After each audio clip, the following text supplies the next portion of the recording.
back in New Orleans is good in some ways, it's hard in some ways. It feels like we were here 2 weeks ago. Time is moving very slowly here. It's moving very slowly. The Ninth Ward is still devastated. It's still abandoned. There's virtually nobody there. Many of the houses that we saw last time have been razed, so there are still crushed and abandoned houses there, but there are many houses that are just gone. It is very desolate down there.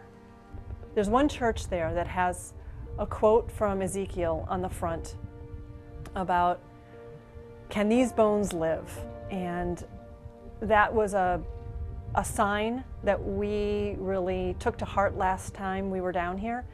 This time we were here, the sign's still up. The church, I don't remember being able to go into it last time, and this time it had been gutted and we went in, and it was a striking experience. There's a painting in one corner that was either brought in or left of Jesus being baptized, and there is hanging in the doorway a pendant with a cross hanging on it, and then a memorial outside to all those that had died in that area.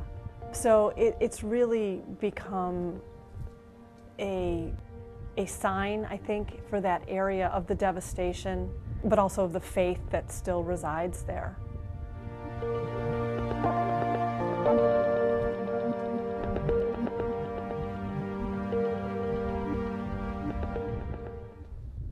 St. Luke's Episcopal Church in New Orleans is a predominantly African-American church. I think all but one parishioner at that church experienced damage from the hurricanes. Their homes were flooded or damaged in some way from the hurricane.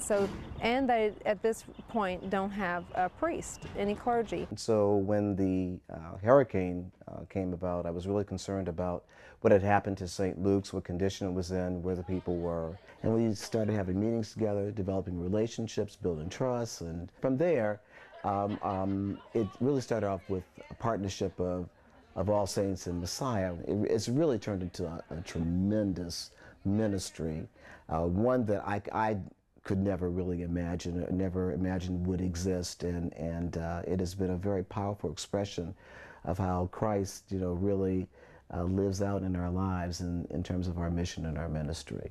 We've got folks from all different backgrounds. We've got 5 parishes involved in the trip, 4 from the Chicago area: Messiah, St. Bartholomew, All Saints, Christ Church, Winnetka, Church of the Atonement, and we have a wonderful group of Brits from St. Matthew's, Westminster in London. I think focusing on common mission is going to be one of the most important things that will heal the church and ultimately hold us together. In England we live, where I live especially in Westminster, with a lot of discussion about the Anglican Communion and with the problems of our church. And here you see the church in action. And this is actually putting all the discussion in the Anglican Communion into context. This is where the church should be and where the church is doing what it's called to be, showing the love of God in action. I wanted to come to New Orleans because I used to live here. I consider it my town. It was in trouble. I wasn't. I wanted to help it. So I did.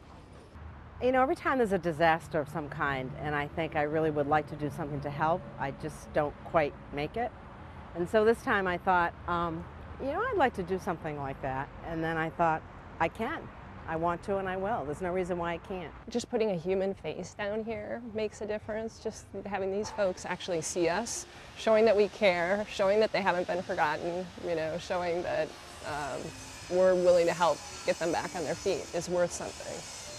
And realizing even the little bit we do, it matters. That may sound trivial, but it's not.